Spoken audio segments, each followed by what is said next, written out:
माननीय अध्यक्ष महोदय, मुझे गृह विभाग के 2026 बजट के समर्थन में अपनी बात रखने का अवसर देने हेतु आपका, माननीय मुख्यमंत्री जी का, द्वय उप मुख्यमंत्री जी का, हमारे सचेतक जी तथा सदन को धन्यवाद ज्ञापन करता हूं। अपने बक्सर की जनता के लिए भी कृतज्ञता व्यक्त करता हूं। माननीय अध्यक्ष महोदय, आज इस सदन में गृह विभाग के बजट अनुदान के समर्थन में खड़ा होते हुए मैं केवल एक विधायक के रूप में नहीं बल्कि उस वर्दी के अनुभव के साथ बोल रहा हूं जिसने आईपीएस ऑफिसर के रूप में कानून व्यवस्था संभाली थी। संकट में लोगों की आंखों में भय भी देखा है और न्याय मिलने के बाद उन्हीं आंखों में विश्वास भी देखा है, और आज जनप्रतिनिधि के रूप में उसी व्यवस्था को नीति के स्तर पर सशक्त होते देख रहा हूं। मेरे पास दोनों दृष्टिकोण है, पुलिस का भी और जनता का भी। इसलिए जब मैं इस गृह बजट को देखता हूं तो यह मुझे सिर्फ दस्तावेज नहीं लगता, यह 13 करोड़ बिहार वासियों के विश्वास की सुरक्षा का संकल्प प्रतीत होता है। अध्यक्ष महोदय, जब कोई व्यक्ति अपने जीवन के सबसे बड़े संकट में होता है, दुर्घटना, अपराध, हिंसा या हेल्पलेसनेस, तब वह सबसे पहले पुलिस या मेडिकल सेवाओं की ओर ही देखता है। इसलिए इन दोनों सेवाओं में संवेदनशीलता, पेशेवरता, करुणा और निष्पक्ष आचरण अनिवार्य गुण है। कानून की कठोरता और मानवीय व्यवहार का संतुलन ही शायद सच्ची पुलिसिंग की पहचान है। महोदय, यह बजट बिहार पुलिस को मॉडर्न और अकाउंटेबल बनाने की दिशा में एक महत्वपूर्ण कदम है।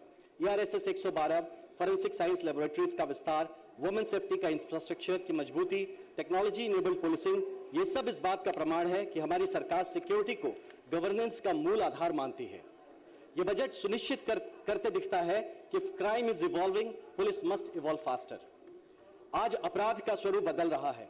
Artificial intelligence, predictive analytics, cyber forensics, drone surveillance, blockchain, evidence management, smart command and control systems, security, digital communication जैसे टूल्स पुलिसिंग को नई दिशा तय करते दिख रहे हैं।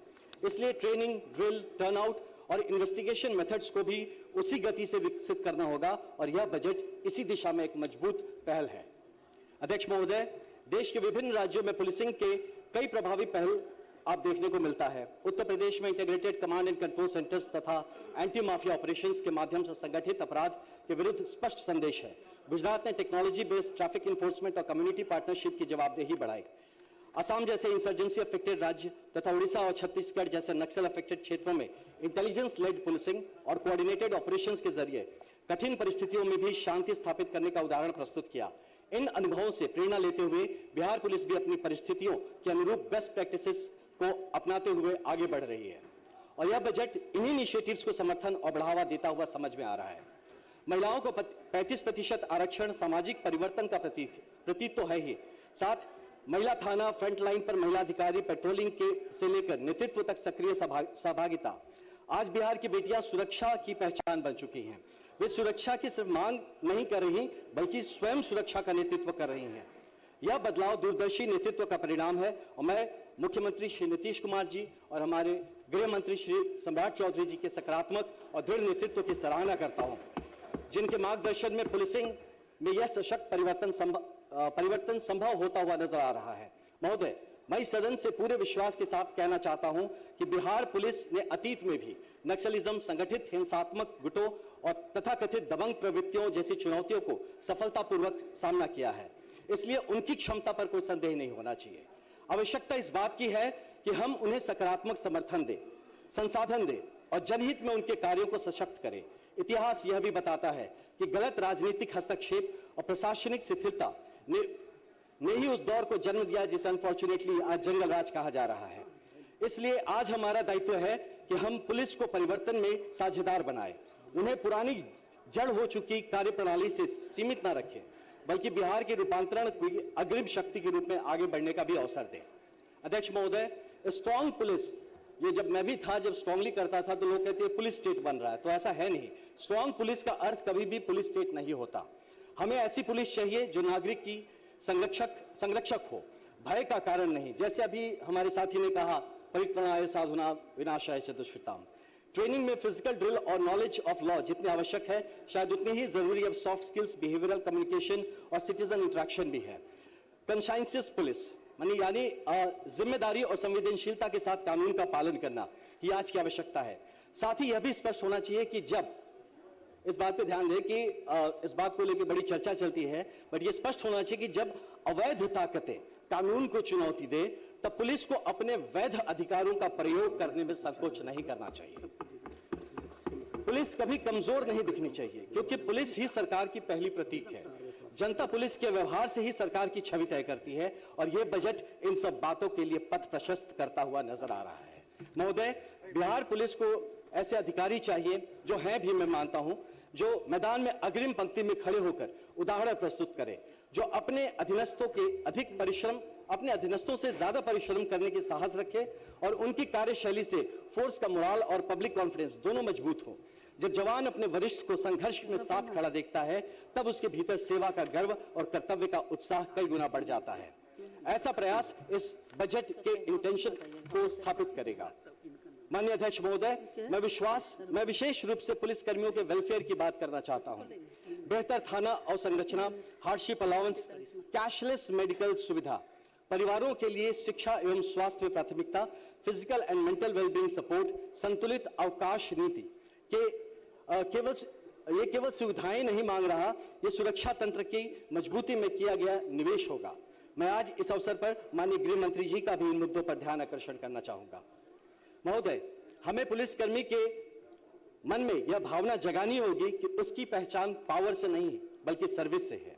Police is not a job, police is a service. यही माइंडसेट हर ट्रेनिंग, हर posting और हर जिम्मेदारी में दिखाई देनी चाहिए। आज हम एक ऐसे दौर में खड़े हैं जहां रोज अपराध नए स्वरूप बदल रहा है।